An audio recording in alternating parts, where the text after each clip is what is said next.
यहाँ पे उपस्थित हैं, हम ही लोग रियल मूवर्स एंड शेकर्स हैं। हम ही लोग इस बिजनेस को बड़ा करेंगे, हम ही लोग ट्रेंड सेट करेंगे, लोगों को बताएंगे कि क्या करना है, कैसे करना है।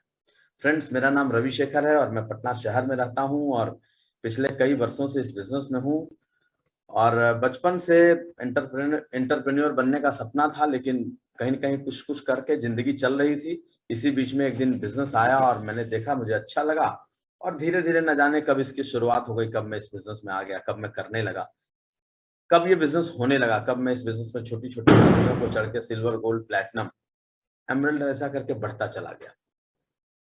फ्रेंड्स, आज जो मुझे बात करनी है, मेरा जो टॉपिक है, उसमें मैं बड़ा अंदर से महसूस करता हूँ कि मुझे ठीक से बात करना चाहिए। लेकिन जिस समय मैं बात करने आता हूँ ना, उस समय कहीं न कहीं शून्यता के भाव में चला जाता हूँ। जब मुझे बात करना था, मैं सुबह में सोच रहा था तो मेरे मन में बहुत सारी बातें आ रही थी। अभी जब मैं सोच रहा हूँ क्या शुरू करूँ, क्या मैं आपको बताऊँ, तो आप लोगों के चेहरे को देख के मैं सब भूल जा रहा हूँ। थोड़ा मुस्कुराइए, चेहरे पे 12 बजने से मुझे भी पसीना आने लगता है ठंड के दिन में। तो मुस्कुराइए, मैं कुछ देने, कुछ बताने की कोशिश करता हूँ। फ्रेंड्स, ऐसा है ना कि जो लोग भी मेंटर्स क्लब क्वालीफाई कर रहे हैं बार-बार, इसका मतलब कि उनके घर में ठीक से प्रोडक्ट यूज़ हो रहा है। इसका मतलब कि उनके घर में मेरी आवाज़ जा रही है ना? एकदम क्लियर है। Okay, fine, thank you. इसका मतलब कि उनके घर में ठीक तरीके से प्रोडक्ट इस्तेमाल हो रहा है। उनके घर का कोना-कोना बताता है कि एमवे का प्रोडक्ट कितना अच्छा है।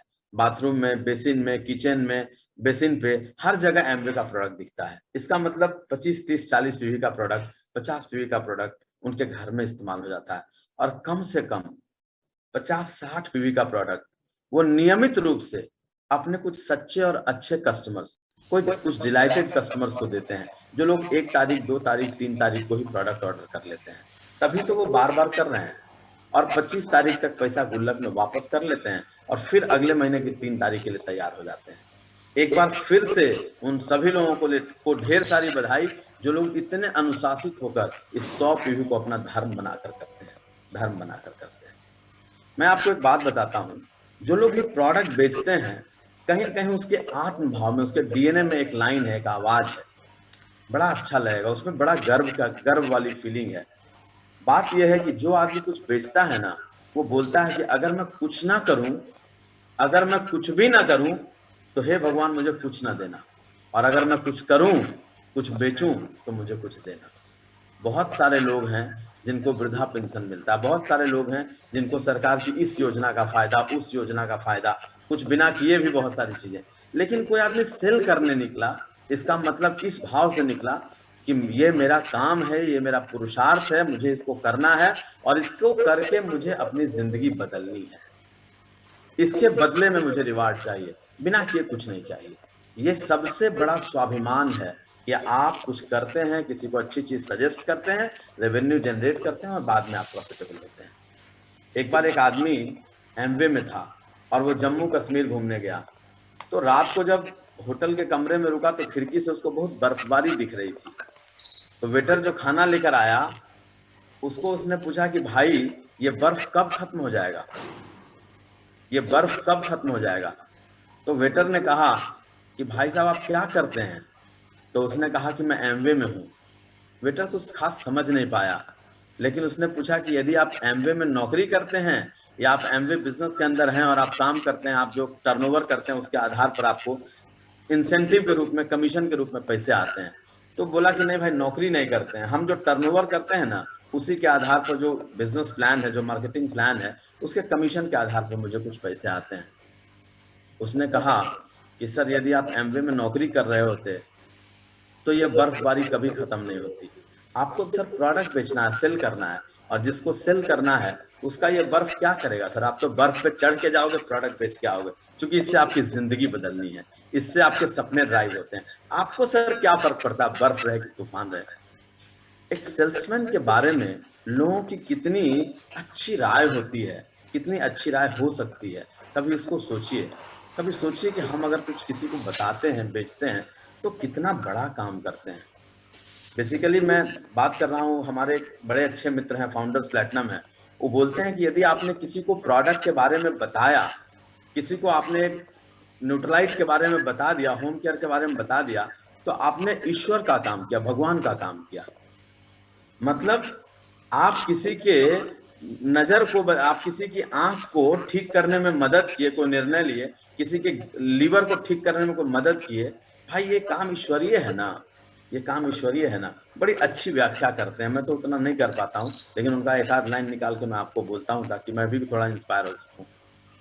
फ्रेंड्स, इस बिजनेस में कई सारी चीजें हैं जिसको समझना है, लेकिन जो सबसे ज्यादा समझना है वो ये है कि कोई भी नया आदमी, नया डिस्ट्रीब्यूटर, नया कस्टमर यदि हमारे बिजनेस में आया है तो हमको उसके साथ कैसी देखरेख करनी चाहिए, हमको उसके साथ कैसी देखरेख करनी चाहिए, हमको उसके साथ कैसे संबंध विकसित करना चाहिए, कैसे धीरे धीरे हमको उसको समझने में अपने आप को लीन करना चाहिए, और कैसे उसके सपने जो छूट गए हैं, उसके सपने जो टूट गए हैं, कैसे उसको एक जगह जोड़कर उसको दिखाना चाहिए, और फिर उस सपने को पाने के लिए उसको इसी रास्ते पर ले चलने के लिए अग्रसर को प्रेरित करना चाहिए, और कैसे एक दिन उसके सपने को सच कराने में आगे की भूमिका खड़े होकर निभाना चाहिए। इसी बात को जब हम समझते हैं तो शायद ये टॉपिक ठीक से कवर हो जाता है। हम इस दुनिया में देखते हैं कि जितने भी लोग हैं, कुछ भी दीजिए, थोड़े दिन तक याद रखते हैं, लेकिन अगर उनको अच्छा से उनको भाव दे दिए, रिस्पेक्ट दे दीजिए, उनको ये बात भूली नहीं जाती है, वो याद रखते हैं हमेशा। तो सबसे पहली बात कि हम किसी को भी लाएंगे, कुछ भी बात करेंगे, तो सबसे ज्यादा महत्वपूर्ण है कि हम उसको किस भाव से देते हैं, मेरा भाव क्या है उनके लिए, मेरा दृष्टिकोण क्या है उनके लिए। जैसे अगर मैं किसी की भी बात ले लूं, मैं अगर बात करूं कि एक छोटा बच्चा जन्म लेता है और उसकी माँ जो अभी भी जन्म दिया उसने, 10 दिन का, 1 महीने का, 2 महीने का, 6 महीने का बच्चा होता है, ना बोलता है, ना उठ बैठ सकता है, कुछ भी नहीं, लेकिन माँ अपने बच्चे से कैसे बात करती है, कैसे बात करती है? यदि आपको कुछ आइडिया तो आप मुस्कुरा के बता सकते हैं। वो अपने बच्चे को गोद में उठाती है और उसकी पूरी जिंदगी उससे बात कर लेती है, बोलती है, गोद में लेके ऐसे खिलाते, मेरा बाबू रे, मेरा सोना रे, मेरा नन्ना रे, एक दिन तू बड़ा होगा रे, फिर मैं तेरा ब्याह करूंगी, तेरी डोली सजेगी, तेरी पत्नी आए, तेरी बिंदनी आएगी, फिर वो मुझे कुछ कहेगी, तू देखेगा, मैं उसका कान खींचूंगी, फिर मैं तुझे घोड़ी पे बैठाऊंगी। ये सारी बात कर लेती है, जबकि वो बच्चा कुछ भी नहीं समझता है, न घोड़ी समझता, न बिंदनी समझता, न वो विवाह, कुछ भी नहीं समझता। फिर मेरे पोते होंगे, पोतियां, मैं उनको खिलाऊंगी, कुछ भी नहीं समझता। लेकिन एक माँ जो है अपने बच्चे के बड़ा होने का इंतजार नहीं करती, उसी वक्त पूरी कहानी उससे डिस्कस करती है। और आपको मालूम है, ये उस बच्चे के सबकॉन्शियस में चीजें जाती रहती हैं, जाती रहती हैं। तभी ना एक बच्चा किसी की गोद में रो रहा हो, लेकिन माँ का गोद मिलते ही कैसे चुप हो जाता है? अभी तो उसका नर्वस सिस्टम भी कुछ खास डेवलप नहीं होता है, अभी तो सुसु पॉटी कहीं भी कर देता है, लेकिन ये माँ की गोद है, वो कैसे समझ जाता है, कैसे समझ जाता है? भाव भी एक ऐसी चीज है, भाव भी एक ऐसी चीज है जिससे कि आप किसी को कभी भी, कहीं भी, किसी भी प्रकार, किसी भी उम्र, धर्म, जाति, रंग, कुछ भी मैटर नहीं करता, आप उसको अपने साथ कनेक्ट कर लेते हैं, आप उसको अपने साथ कनेक्ट कर लेते हैं। इससे आगे बढ़ते हैं तो जरूरी चीज है लोकल डायलॉग्स, हमारी भाषा। हम इस बिजनेस में आते हैं, हम कुछ किताबें पढ़ते हैं, कुछ सीडी सुनते हैं, अच्छी संगत में जाते हैं, हम थोड़ा कोट पैंट पहनने लगते हैं, तो हमारी भाषा भी अचानक से काफी बदल जाती है। एक बिहार का आदमी था, पढ़ाई लिखाई के क्रम में भारत से बाहर गया, अमेरिका में नौकरी की, इंग्लैंड में नौकरी किया, भारत वापस घूमने आया, और नदी के किनारे कुछ लोग मछली पकड़ रहे थे, मछली मार रहे थे, वो भी नदी के किनारे गया, और नदी के किनारे जाने के बाद पानी में उछल कूद मचा रहा था। अचानक से पैर फिसला और थोड़ा पानी के अंदर चला गया और वो डूब कर मर गया। थोड़ी देर में पुलिस आई और जो लोग मछली मार रहे थे, मछली पकड़ रहे थे, उनसे बोला कि भाई यहाँ पर एक आदमी डूब गया है, तुम लोगों ने उसको डूबते देखा? तो सारे मछली मारने वालों ने कहा कि हाँ, डूबते देखा। तो बोला बचाया क्यों नहीं? बोला वो बहुत घमंडी था, बोला वो बहुत घमंडी था, बहुत अंग्रेजी झाड़ रहा था, डूबते हुए भी हेल्प हेल्प चिल्ला रहा था।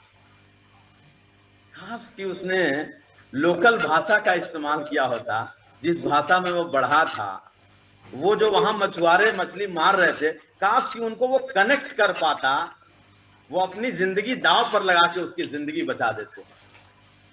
हम भी कहीं ना कहीं अपने को श्रेष्ठ दिखाने के चक्कर में, हम कितने काबिल हैं, कितने ज्ञानी हैं, बताने के चक्कर में हम भी कहीं ना कहीं अपनी बड़ी लिस्ट अच्छे लोगों को लूज कर जाते हैं। और जब कोई अपलाइन ये बताने की कोशिश करता है तो कहीं ना कहीं मुझे भी समस्या होने लगती है। इसका बड़ा महत्व है। आप चाहे कितने भी ज्ञानी हो जाइए, कितने भी ज्ञानी हो जाइए, लेकिन उनके साथ वैसे ही पेश आइए जो आपके साथ जैसे शुरू से आते रहे हैं। जैसी मित्रता आपकी है, आप उनको उसी रूप में मिलिए, अंदर से बदलिए। बुद्ध के साथ एक आदमी बहुत नजदीक से रहता था। अचानक से बुद्ध को एक रात बुद्धत्व मिला, उनको ज्ञान प्राप्ति हुई। एक दूसरे ने पूछा जो साथ रहता था कि भाई क्या बदल गया? उसने बोला कि बाहर से कुछ भी नहीं बदला, अंदर से पूरी चीजें बदल गई हैं। बाहर से आज भी वैसे ही दिखते हैं, वैसे ही बोलते हैं, वैसा ही व्यवहार करते हैं, लेकिन अंदर से थॉट प्रोसेस पूरा बदल गया है। कहने का मतलब क्या है कि हम लोग जहां रहते हैं वहां के हिसाब से, उन लोगों के हिसाब से यदि बात करें, यदि कुछ करने की कोशिश करें, तो ये बिजनेस कोई भी आदमी कर सकता है। हमारे आपके अगल बगल का कोई भी उठ के प्लेटिनम जा सकता है, कोई भी। सब में इतनी क्षमता है, भगवान ने सबको बराबर ही बनाया है। इससे आगे बढ़ते हैं। हमेशा कंट्रोल अपने हाथ में रखना है, कंट्रोल अपने हाथ में रखना है। चाहे कोई भी कंडीशन हो, कोई भी आदमी हो, कुछ भी बोलता हो, लेकिन अपने अंदर इस बात को पकड़ के रखना है कि धैर्य ही मेरी शक्ति है, चुप्पी ही मेरी पवित्रता है, और मैं अच्छा आदमी बनने की कोशिश करूंगा और अच्छे आदमी का परिचय दूंगा। अब कोई नया आदमी आएगा, वो गलती करेगा तो मैं गलती नहीं करूंगा। ठीक वैसे ही जैसे आप सड़क पे चल रहे हैं, सही दिशा में चल रहे हैं, और अचानक से कुत्ते ने आपको काट लिया, आपको दुख होगा, आपको गुस्सा आएगा, आपको दर्द होगा, लेकिन आप गुस्सा के कुत्ते को नहीं काटिएगा ना। आप गुस्सा के कुत्ते को नहीं काटिएगा ना। अरे कुत्ते ने काट लिया, परिस्थिति है, आप यहां से डैमेज कंट्रोल कीजिएगा, आप यहां से डैमेज कंट्रोल कीजिएगा। हमेशा नियंत्रण खुद पे रखने की बात, हमेशा नियंत्रण खुद पे रखने की बात। इन सब चीजों को लेकर जैसे ही हम इस बिजनेस में चलने की शुरुआत करते हैं, ये बिजनेस हाईली प्रिडिक्टेबल हो जाता है। लोग मिलने लगते हैं, लोग मिलते हैं, और मिलते ही नहीं, इतने मिलते हैं कि हम संभाल नहीं पाते हैं। इतने मिलते हैं कि मेरे लिए उनके साथ काम करना, उनको समय देना, ये बड़ा काम हो जाता है। इसी बात को लगातार किताबों में पढ़कर, लगातार लोगों से मिलकर, लगातार सुनकर, लगातार सीखकर मैंने सीखा है। जितनी भी बात मैं करूंगा, मैं शायद उतना कैपेबल नहीं हूं, लेकिन कहानियों के माध्यम से, कुछ संदर्भ के माध्यम से आपको बताने की कोशिश करूंगा। दोस्त, इस दुनिया में भी ना दो तरह के लोग मिलेंगे, दो तरह के लोग। जैसे आप जानवर पे लेख लिखते थे ना, तो एक है पालतू और दूसरा है फालतू। जैसे मान लीजिए कि आप शाम को 6 बजे 2 रोटी घर से लीजिए और घर के नीचे उतर के गाय को खिलाइए। 2 दिन खिलाइए, तीसरे दिन आपको घड़ी देखनी पड़ेगी, लेकिन गाय जो है वो एकदम समय पर 6 बजे आपके घर के नीचे खड़ी हो जाएगी। कुत्ते की भी हालत ऐसी है, वो भी पालतू है। 2 दिन रोटी खिलाइए, तीसरे दिन 6 बजे आपके दरवाजे पर।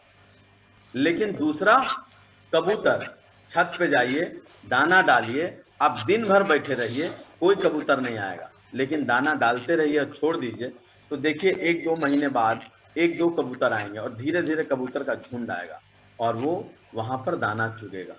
लेकिन जैसे ही आप ऊपर जाइएगा कबूतर को देखने, आपके कदमों के आहट से वो सारे कबूतर एक बार छू हो जाएंगे, उड़ जाएंगे,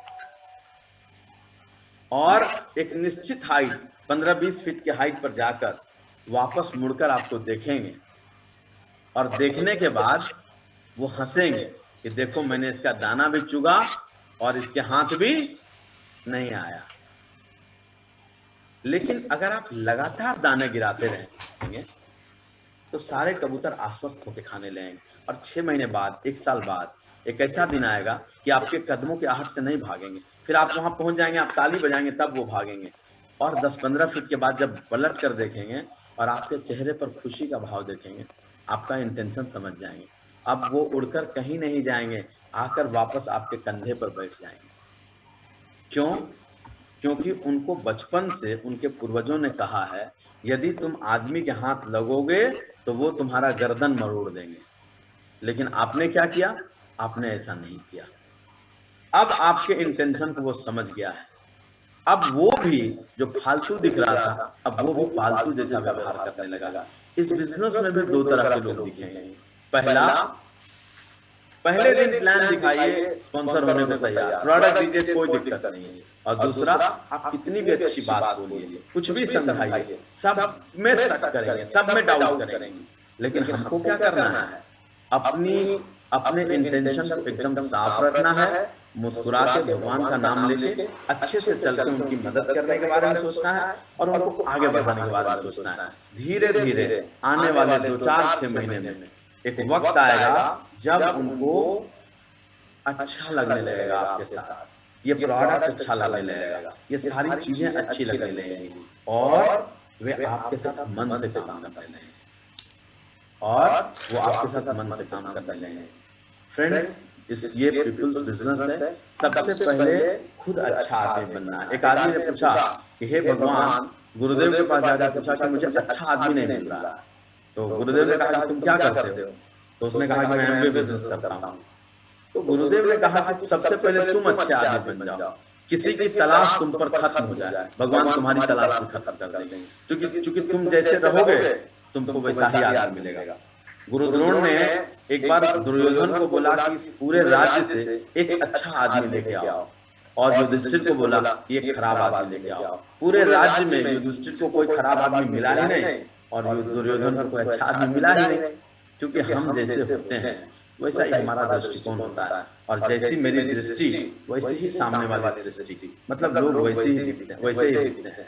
तो सबसे पहले खुद को देखना है। जितनी चीजें हम अपने डाउनलाइन में खोज रहे हैं, तलाश रहे हैं, सबसे पहले खुद में उतारना है। यदि भगवान सामने आ जाए और पूछें कि भाई तुमको डाउनलाइन चाहिए? Yes sir. बोले जी भगवान एकदम चाहिए। कितना? 6 लाख चाहिए? तो हाँ एकदम 6 लाख चाहिए। जाओ तथास्तु, तो मैंने तुम्हारे तरह का 6 आदमी दिया। माथा पकड़ लेंगे, हे भगवान हम तो शॉपिंग भी ठीक से नहीं करते हैं, हम तो किताब भी नहीं पढ़ते, हम तो ऑफलाइन का बात भी नहीं, सब हमारे तरह का आदमी आए। बोलता नहीं, हमारे तरह का मत दीजिए, हमारे ऑफलाइन के तरह का दीजिए। नहीं, ये संसार का नियम नहीं है, ये संसार का नियम नहीं है। भगवान देना चाहे तब भी नहीं दे सकते हैं, क्योंकि एक ही खेत में सेम फसल, सेम पानी के साथ सेम बोरिंग कीजिए, सेम पानी पटाइए, लेकिन गाजर मीठा हो जाएगा, मूली अपने स्वाद में, और करेला क्यों हुआ? किसान एक ही, खेत एक ही, पानी एक ही, हवा पानी सूर्य सब सेम। क्यों हुआ? बीज के कारण। हमारे अंदर जैसा बीज है, हमारे डाउनलाइन में सेम चीज दिखेगा। कहीं कुछ अच्छा हो रहा है मतलब मैंने अच्छा किया, और नहीं अच्छा हो रहा मतलब मैंने अच्छा नहीं किया। इस बिजनेस में हम इंसानों को डील करते हैं, मशीन को नहीं। और यदि आप एक बार मशीन चलाना सीख गए, कोई भी 4 व्हीलर चलाना सीख गए, तो सारी गाड़ियां एक जैसी चलेंगी। कोई भी मोटरसाइकिल चलाना सीख गए तो सारे मोटरसाइकिल एक जैसे चलेंगे। और अगर आपने एक बार इंसान को चलाना सीखा तो सारे इंसान एक जैसे नहीं चलेंगे, सब अलग अलग चलेंगे, सब अलग अलग, पटाखे की तरह। कोई चलेगा, वो जो हाथ में छोड़ते हैं छुरछुरी, वो बोलेगा कि हमको हाथ में रखोगे, इज्जत दोगे तो हम रोशनी करते रहेंगे, आदमी को लाते रहेंगे, प्रोडक्ट बेचते रहेंगे। कोई बोलेगा कि भाई हम अनार हैं, हमको एक जगह रख दो, ठीक से बिजनेस बता दो, हम जाएंगे कहीं नहीं, लेकिन तुमको 100 पीवी, 200 पीवी, 500 पीवी, 2 आदमी, 5 आदमी, हम घटने नहीं देंगे, हम रोशन बहुत करेंगे, रोशनी बहुत देंगे। कोई बोलेगा कि हम आसमान तारा हैं, हमको बिजनेस दिखाओ, आग लगाओ, और हम हमारे साथ नहीं, हम दूर जाके बड़ा बिजनेस करेंगे। और कोई बोलेगा कि भाई हम तो बुलेट हैं, आग लगाओ, बिजनेस दिखाओ और हटो, नहीं तो तुम्हारा खुद का नुकसान हो जाएगा। क्या करना चाहिए? जो जिस स्वभाव का है। मेरे अपलाइन की एक सबसे अच्छी चीज जो मुझे लगती है, जो लोग उनके साथ काम किए हैं उनको महसूस हुआ होगा, मेरे अपलाइन ने बहुत बड़ा बिजनेस बनाया, पूरे देश पूरी दुनिया में उनके नाम का डंका है, पूरी दुनिया उनको, उनकी मुरीद है, उनके व्यवहार कुशलता की, लोक कुशलता की। वो सबको कंट्रोल करते हैं, लेकिन उनके कंट्रोल करने का जो फॉर्मूला है ना, वो है best control is no control. Best control is no control. वो किसी को कंट्रोल नहीं करते, इसलिए सारे लोग उनसे कंट्रोल होते हैं। हे भगवान, जब मैंने ये देखा उनको करते तो मुझे लगा कि ये कितनी बड़ी चीज है, ये कितने मानवीय मूल्य को समेटे हुए ये विचार है कि आप किसी को कंट्रोल नहीं कर सकते हैं, क्योंकि ज्यादा कंट्रोल कीजिएगा ना तो फिर वो अच्छा नहीं होता संबंध के लिए, किसी भी संबंध के लिए। तो अच्छा है कि आप उसको प्रेम से एक साथ मिला के पिरो के ठीक से चलिए। अपलाइन का काम क्या है, लोगों को लगता है बहुत समेट कर रखते, नहीं, मोतियों का स्वभाव है बिखर जाने का, और ये तो धागे का स्वभाव है कि समेटने की कोशिश करता रहता है। नहीं तो माला में मोती देखते हैं, एक सेकंड में रहता है, फिर उसका स्वभाव है बिखर जाने का, लेकिन धागे की कोशिश क्या है कि समेट कर रखे। एक अपलाइन उसी तरीके से काम करता है।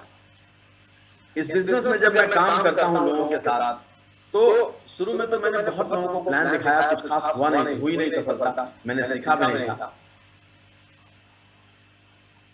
लेकिन जब आगे बढ़ा, धागे का जब बढ़ने की तड़प हुई, स्वभाव है, तो मुझे एक चीज मालूम चला, स्ट्रेंजर प्रोस्पेक्टिंग बड़ी अच्छी चीज है।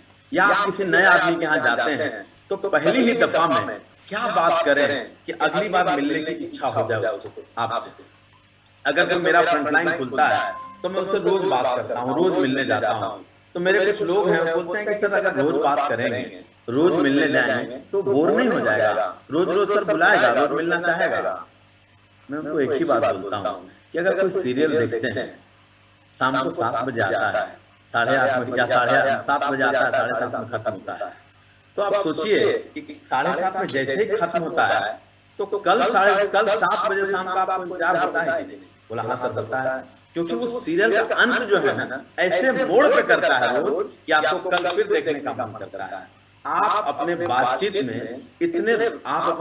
को इतने रोचक अवस्था में छोड़िए कि कल फिर उस आदमी को आपके साथ बात कर रहे हैं, मिलने और बैठने का मन कर रहे हैं। ये एक दिन में नहीं होगा, ये सीखना पड़ेगा, ये धीरे धीरे। लेकिन अच्छी चीज क्या है कि इसको सीखा जा सकता है। मैंने इसको सीखने की कोशिश की है, आप भी इसको सीख सकते हैं, आप भी इसको सीख सकते हैं।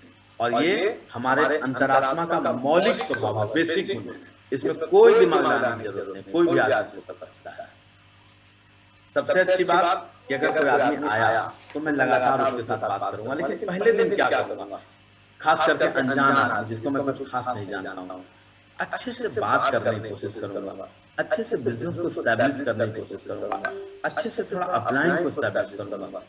अगर मैं जाता हूं तो मैं बोलता हूं कि सर जानते हैं, पहली मीटिंग में अगर मैं किसी से बात करता हूं तो मैं बोलता हूं कि सर जानते हैं इस दुनिया में कितनी चीजें हैं जो लोगों को अच्छी लगती हैं, लेकिन सबसे ज्यादा अच्छा लगता है, सबसे महत्वपूर्ण दिन होता है उसका जन्मदिन, जब कोई उसको विश करता है, उसको बैंक से एक मैसेज आता है हैप्पी बर्थडे का, वो जिस मॉल से खरीदारी करता है उससे मैसेज आता है हैप्पी बर्थडे का, कोई एक गुलाब का फूल दे देता है हैप्पी बर्थडे बोल के, कोई एक चॉकलेट दे देता है, कोई एक केक गिफ्ट करता है, केक काट देता है, उसको ये बहुत अच्छा लगता है। और दूसरा जो महत्वपूर्ण दिन है, जो ज्यादातर लोगों को पता ही नहीं होता है कि हम इस दुनिया में आए हैं, किस कारण से आए हैं, हमारे इस दुनिया में आने का पर्पस क्या है। अगर कोई उसको पर्पस बता दे और पर्पस पता चल जाए तो जिस दिन उसको पर्पस मालूम चला वो दिन भी उसकी जिंदगी में बड़ा महत्वपूर्ण है। लेकिन दुर्भाग्य की बात है कि ज्यादातर लोगों को इस दुनिया में आने का पर्पस पता ही नहीं है। कैसे पता किया जा सकता है?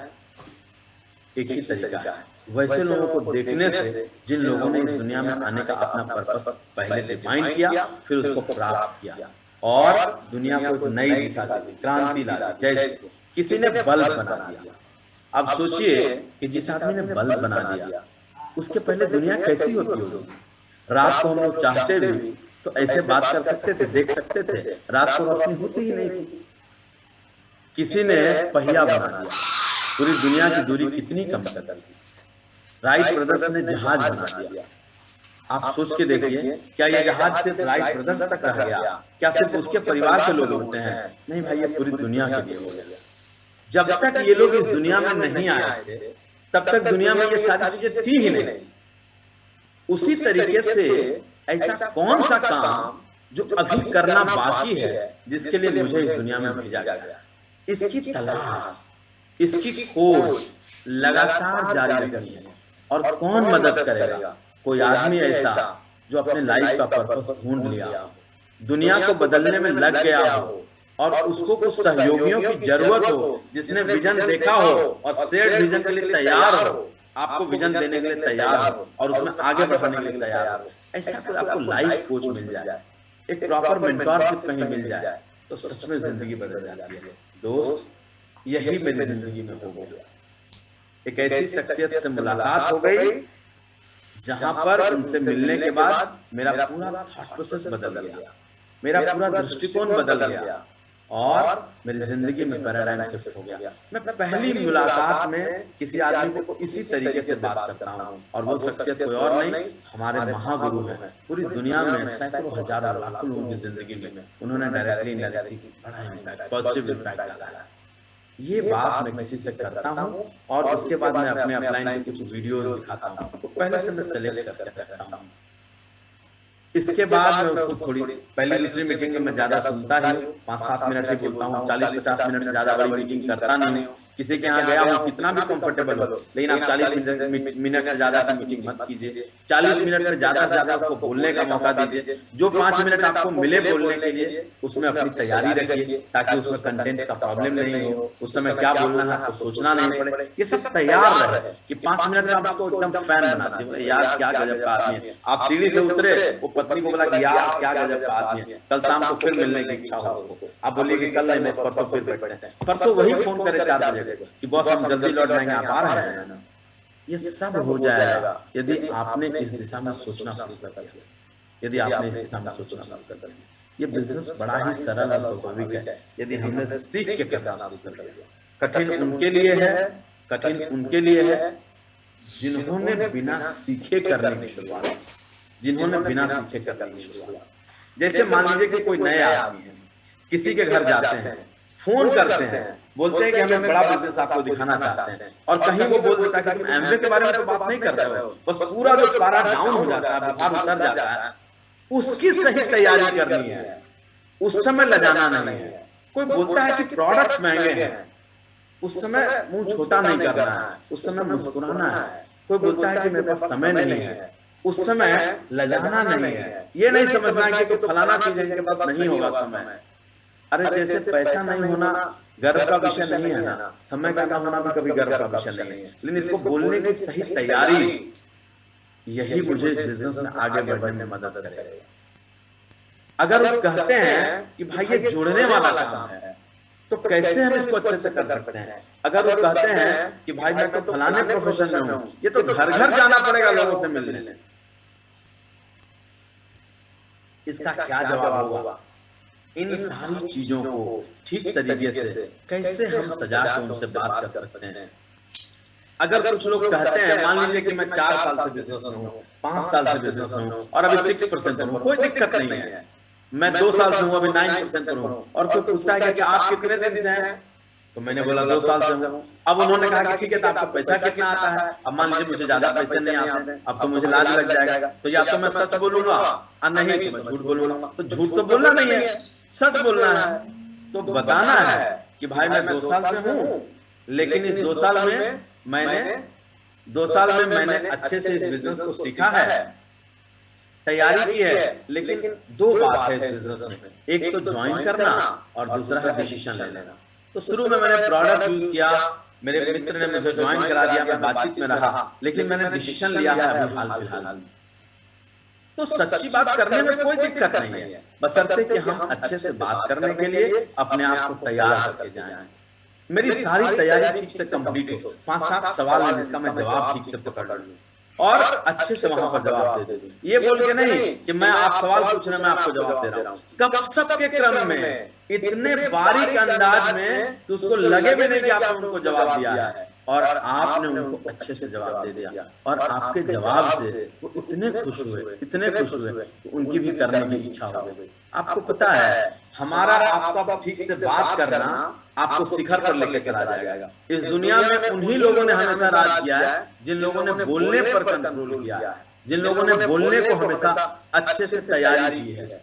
अकबर के दरबार में विद्वानों की कमी नहीं थी, ढेर सारे विद्वान बैठे हुए थे। जब बीरबल वहां पर आए और बीरबल भी उस विद्वानों की टोली में शामिल होना चाहते थे, तो सारे विद्वान मिलकर उनका विरोध करते थे और बोलते थे कि अब यहाँ विद्वानों की जरूरत नहीं है। अकबर हमेशा विद्वान आदमी का सम्मान करते थे।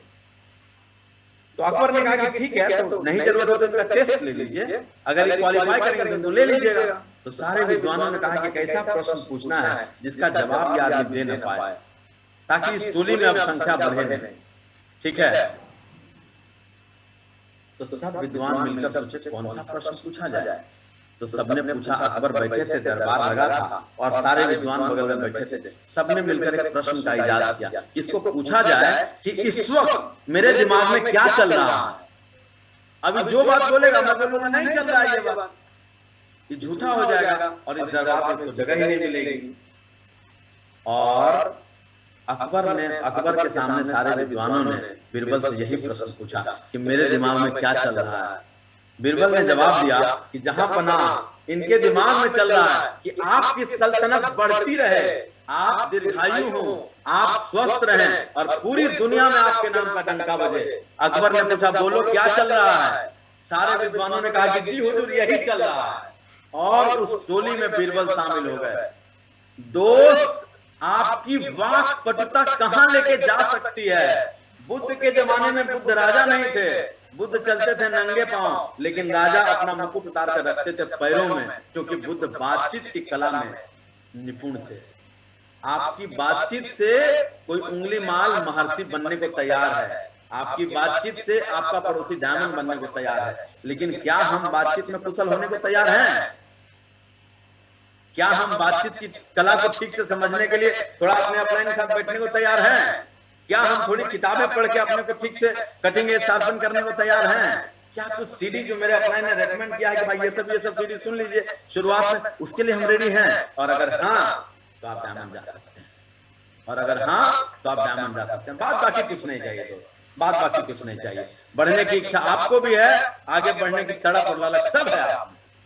बस ये थोड़ी सी तैयारी आपको कहां से उठा के कहां रख देगा दोस्त, आप सोच नहीं सकते हैं। आगे बढ़ते हुए मैं एक दो प्रश्न ले लेता हूं। अगर कोई आदमी बोलता है ये जोड़ने का काम है तो क्या बोलेंगे? अगर कोई आदमी बोलता है ये घर घर जाने का काम है तो क्या बोलेंगे? अगर कोई काम बोलता है कि ये प्रोडक्ट बेचने का काम है तो क्या बोलेंगे? हम कुछ भी बोलेंगे, लेकिन सबसे पहले चेहरे पर मुस्कुराहट रखेंगे, मुस्कान रखेंगे और अपना सेल्फ इमेज ठीक रखेंगे। और वैसे लोग जो सवाल पूछते हैं उनको ये बताएंगे अपनी मुस्कान से कि भाई ये सवाल मुझे परेशान नहीं करता है। कैसा भी आदमी होगा क्लीन बोल्ड हो जाएगा। कर्ण को जो दुर्योधन ने पूछा कि तुम डरते हो, मतलब अपने दुश्मन से तुम डरते हो, कर्ण ने कहा कि दोस्त किसी भी जंग से मुझे डर नहीं लगता है, लेकिन कृष्ण की जो कुटिल मुस्कान है ना वो मेरे वजूद को हिला जाती है। आप अगर मुस्कुराएंगे ना तो सामने वाला पहला सवाल पूछ नहीं पाएगा, स्पॉन्सर होगा, और अगर पूछेगा तो उसको ये मालूम चलेगा कि ये मेरे सवाल का ठीक से जवाब दे देगा, मतलब आज मुझे कोई सही अपलाइन मिला है, ये उसको अंदाज हो जाएगा।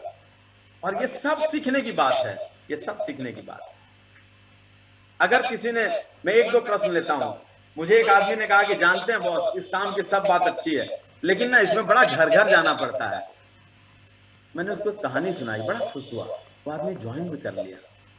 मैंने कहा कि एक आदमी था जिसके संतान नहीं थे, किसी ने कहा कि शिरडी में एक बाबा रहते हैं, आप चले जाइए, वहां आपको संतान हो जाएगा। वो चला गया बाबा के दर्शन को, बाबा से उसकी मुलाकात हुई, बाबा ने कुछ भभूत पढ़ के दे दिया और उसको संतान हो गया। 1 साल बाद बाबा को धन्यवाद ज्ञापित करने आया, बोला कि बाबा मुझे यहाँ बड़ा अच्छा लगता है, क्या मैं इस आश्रम में कुछ और दिन गुजार सकता हूँ? बाबा ने कहा तुम्हारा आश्रम में क्यों नहीं गुजार सकते हो, रहो आराम से। 2-4 दिन रहने के बाद उसने देखा कि बाबा सुबह से पूजा अर्चना करते हैं, दिन में लोगों से मिलते हैं और शाम को झोली लेके भिक्षाटन पे निकल जाते हैं, और जो उनको 5 तरह का 10 तरह का छोटा मोटा घर से अनाज मिलता है उसी को लाते हैं, चूल्हे पे चढ़ाते हैं, गलाते हैं और खा जाते हैं। उसने बोला कि बाबा यहाँ तो अनाज के घर में बहुत अच्छे अनाज रखे हैं, आप तो दाता हैं, आप तो किसी को पुत्र देते हैं, किसी को नौकरी, किसी का परिवार, किसी को सब कुछ देते हैं, आप भिक्षाटन क्यों करते हैं? और जो अनाज आपको मिलता है कई तरह का, कोई धान देता है, कोई गेहूं देता है, कोई कुछ देता है, आप उसको क्यों खाते हैं? आप हम लोग वाला बढ़िया अनाज क्यों नहीं खाते हैं? तो बाबा ने कहा कि तुमको पता नहीं है ना, तुम्हारी मुझ में श्रद्धा है, लेकिन बहुत लोग व्यस्त होने के कारण बहुत लोग अपने अहंकार के कारण मुझ तक आ नहीं पाते हैं, और जब नहीं आ पाते हैं लेकिन वो मेरे अपने हैं तो मैं उनके घर चला जाता हूं, और जब मैं उनके घर जाता हूं तो मैं उनके घर में देखता हूं कलेश, मैं उनके घर में देखता हूं दरिद्रता, तो मैं बोलता हूं भिक्षाम देही, और भिक्षा में वो चावल दें, दाल दें, गेहूं दें, उड़द दें, मैं उनके घर का वही विकार, वही कलेश लेता हूं, और इसलिए मैं उसको अपने अंदर ही रख लेता हूं और उनकी जिंदगी में समृद्धि प्रदान कर देता हूं। दोस्त, इस बिजनेस में जब हम किसी के घर जाते हैं ना, उसके घर का कुपोषण, उसके घर की खराब स्थिति सब आधार कार्ड, कैंसिल चेक और 11,000 रुपए के साथ लेते हैं, और उसको एक समृद्ध परिवार के रूप में फाउंडर प्लेटिनम बनाकर, एमरल्ड बनाकर हर साल फॉरेन ट्रिप भेजते हैं दोस्त। इसलिए घर घर जाते हैं दोस्त। अच्छे से बता दिया उसको, बोला कि बॉस जानते हैं एमवे बिजनेस करने का सबसे अच्छा फायदा है कि बोलना आ जाएगा। हम बोले भाई कुछ तो होगा ना, शुरू कीजिए। शुरू कर दिया भाई, शुरू कर दिया, कोई बड़ी बात नहीं है, कुछ भी प्रश्न पूछ दे, कुछ भी जवाब आप कॉमन सेंस से दे दीजिए, दुगो छोटी बड़ी कहानी सुना के, कौन सी दिक्कत है। लेकिन इसकी थोड़ी तैयारी कर दीजिए, इसकी थोड़ी तैयारी कर दीजिए। चाहे आपको कितना भी ज्ञान हो, चाहे आपको कितना भी ज्ञान हो, आप विनम्रता के स्वभाव को मत छोड़िए, विनम्र रहिए, विनम्र रहिए, लोगों की मदद कीजिए, लोगों की मदद कीजिए। किसी आदमी ने चाहे कुछ भी कहा हो आपके बारे में कि भाई आप बहुत अच्छा करते हैं, लेकिन आप समझिए कि नहीं, आपको और अच्छा करना है, ये आपके विनम्रता के इस भाव को बनाए रखेगा। इस बिजनेस में अगर हम आए हैं, आज मेरी शुरुआत हुई है, हम मेंटोर्स क्लब क्वालिफाई कर गए हैं, तो हमको और क्या सब करना चाहिए। हमको इस बिजनेस की कुछ बेसिक चीजें हैं, इसको अपने अपलाइन के साथ मिलकर सीखना चाहिए। हमको इस बिजनेस में 2C 2D को ठीक से पकड़ना चाहिए कि कैसे हम लोगों को अच्छा कस्टमर बना देंगे, कैसे लोगों को नया फ्रंटलाइन खोल देंगे, नया डिस्ट्रीब्यूटर बन जाएगा। अभी कितनी सारी चीजें रिटेल पे बात हो रही है कि एक आदमी ने 15,000 कस्टमर बना दिया, पर्सनल पीवी 1 लाख कर दिया, छोड़िए इतनी बड़ी बात। हम बोलते हैं कैसे हम 100 पीवी से बढ़ के 300 पीवी तक चले जाएंगे, कैसे हम 300 से बढ़ के 500 तक चले जाएंगे, और कैसे 1000 पीवी क्लब में चले जाएंगे। हम लोगों ने अभी शुरू किया है अपने ग्रुप में 1000 पीवी क्लब, उसमें ज्यादा लोग नहीं लेकिन कुछ लोग क्वालिफाई किए हैं, और धीरे धीरे हम लोगों को सिखाएंगे 500 पीवी कैसे रिटेल करेंगे, कैसे हम लोग 1000 पीवी कर सकते हैं, कैसे उससे आगे भी जा सकते हैं। धीरे धीरे हर आदमी इसको कर सकता है, कैसे हम अपने कुछ अच्छे कस्टमर्स बना सकते हैं, हर आदमी इसको कर सकता है। सबको बढ़िया से अपने अपलाइन के साथ मिलकर सीखने की बात है, और सब 2-4-6 महीना में होने लगेगा, सब होने लगेगा। लेकिन जैसे जैसे सीखिएगा, जैसे जैसे बढ़िएगा, विनम्रता का भाव भी वैसे वैसे अपने अंदर लाइएगा। बस 2 मिनट में एक बात करके मैं अपनी बात खत्म करता हूँ। इस दुनिया में मतलब अगर किसी को विनम्र स्वभाव जानना हो, समझना हो, सीखना हो, तो सबसे अच्छा विनम्र भाव हनुमान का है। भगवान जो बजरंग बली हैं, जो हनुमान जी हैं, उनकी पूजा इसलिए नहीं होती है, उनकी पूजा इसलिए नहीं होती क्योंकि वो भगवान श्री राम के बहुत करीब रहे। उनकी पूजा इसलिए भी नहीं होती है कि महादेव ने उनकी ट्रेनिंग की, उनके गुरुदेव महादेव रहे। उनकी पूजा इसलिए होती है कि वे बड़े विनम्र रहे स्वभाव, बड़े विनम्र रहे। जब लक्ष्मण मूर्छित हो गए और जो जड़ी बूटी लानी थी, जिसके लिए उनको जाना था और रात में ही लेके आना था, सूर्योदय के पहले लेके आना था, जब चले तो सूर्य नारायण देव से उन्होंने प्रार्थना की। हनुमान जी ने सूर्य नारायण को कितनी विनम्र भाव से कहा, हे सूरज, इतना याद रहे संकट एक सूरज वंश पर है। कहा कि हे भगवान, आप ही के वंशज हैं, भगवान राम भी जो है ना सूर्यवंशी हैं, आप ही के वंश पर संकट है। कहा कि हे सूरज, इतना याद रहे संकट सूरज वंश पर है। लंका के नीच राहु द्वारा आघात दिनेश के अंश पर है। कहा कि लंका के रावण ने, राहु ने दिनेश वंश मतलब सूर्य के वंश पर आघात किया है। मेरे आने के पहले यदि किरणों का चमत्कार होगा तो सूर्य वंश में सूर्यदेव निश्चित ही अंधकार होगा, निश्चित ही अंधकार होगा। इसलिए छिपे रहना भगवान। उन्होंने कहा भगवान मतलब जिसने भगवान राम के अलावा किसी को भगवान नहीं माना, सूर्य नारायण को कहते हैं, इसलिए निश्चित ही छिपे रहना भगवान।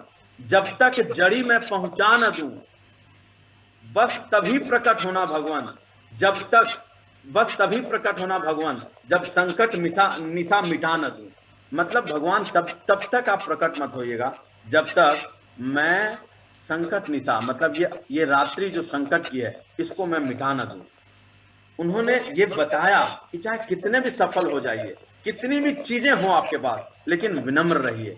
और अंत में ये सारी बातें बोलने के बाद भगवान ने कहा, अगला लाइन कहा कि आशा है स्वल्प प्रार्थना, छोटी सी प्रार्थना सच्चे मन से स्वीकार करोगे। भगवान सूर्य नारायण को कहा कि स्वल्प प्रार्थना सच्चे मन से स्वीकार करोगे, आतुर की आर्त अवस्था को होकर करुणार्थ निहारोगे। मतलब मेरे इस तकलीफ को, मेरे इस पीड़ा को आप समझोगे। और इतना विनम्र भाव से विनती के बाद हनुमान ने अपना विजिटिंग कार्ड सूर्य नारायण को दिया और उनको याद कराया, अन्यथा क्षमा करना दिनकर। अगर तुम बात नहीं माने, भगवान ने कहा कि अन्यथा क्षमा करना दिनकर। अंजनी तनय से पाला है, माता अंजनी का पुत्र हूं, अंजनी पुत्र हूं। बचपन से जान रहे हो तुम हनुमत कितना मतवाला है। बचपन में सूर्य नारायण को मुंह में ले लिए थे। उन्होंने कहा कि लेकिन अन्यथा तुम जानते हो कि मैं क्या कर सकता हूं। सारी शक्ति होने के बाद उन्होंने कभी भी विनम्रता को नहीं छोड़ा। चाहे आप कहीं भी चले जाइए, किसी भी पद प्रतिष्ठा को पा लीजिए, कुछ भी हो जाए, लेकिन विनम्र भाव से इस बिजनेस में लोगों को ला सकते हैं, मदद करके टिका सकते हैं, उनको क्राउन एम्बेसडर ले जा सकते हैं। Thank you, God bless, bye bye, love you. Back to the host.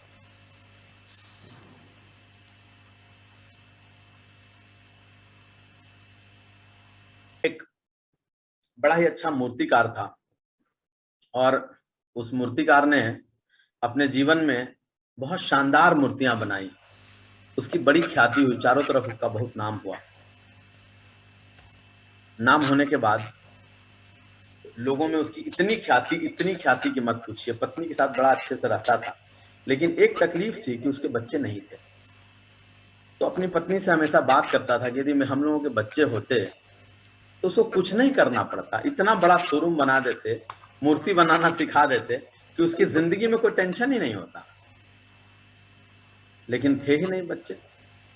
वक्त बीता, पत्नी बीमार हुई और एक दिन पत्नी चल बसी। अब वो और अकेला हो गया था। अब उसको काम में मन नहीं लगता था।